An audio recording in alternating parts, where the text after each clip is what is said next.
Bonjour chers amis, c'est encore Jim Djunga. Nous continuons le débat sur la réunion de la francophonie à Kinshasa, que nous condamnons fermement, même si politiquement, François Hollande a pris la décision d'aller honorer cette réunion.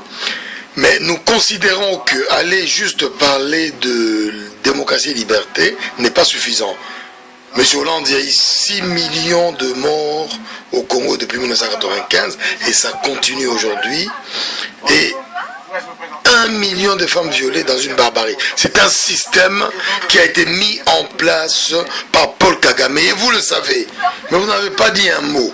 Lorsqu'il faut parler de la mort malheureuse aussi de plus de 30 000 Syriens depuis un an, vous en parlez avec verve, vous agissez, vous allez à l'ONU, vous parlez, etc.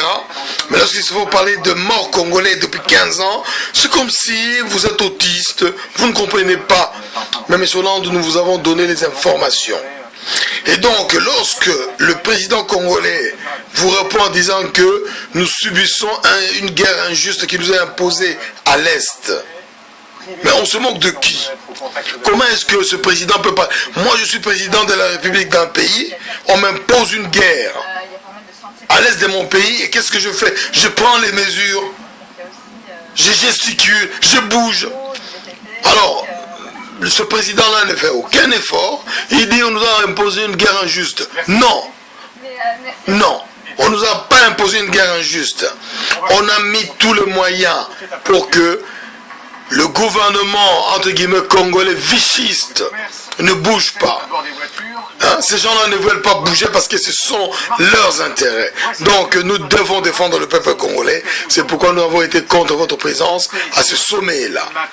Et donc, nous allons continuer à informer les gens. C'est fallacieux de dire que nous avons imposé une guerre injuste à l'Est. C'est fallacieux. Et c'est vraiment faire preuve d'incompétence totale.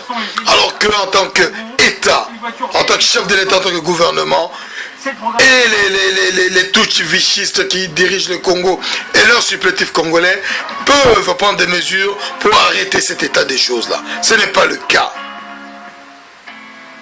Vive le Congo, vive la République démocratique du Congo. Nous nous plaçons toujours sur la lignée de Patrice Emery Lumumba, sur la lignée de nos pères fondateurs de l'Union africaine, en tout cas de l'OUA. C'est cette Afrique-là qui est la nôtre. Je suis d'abord africain avant d'être autre chose. Merci.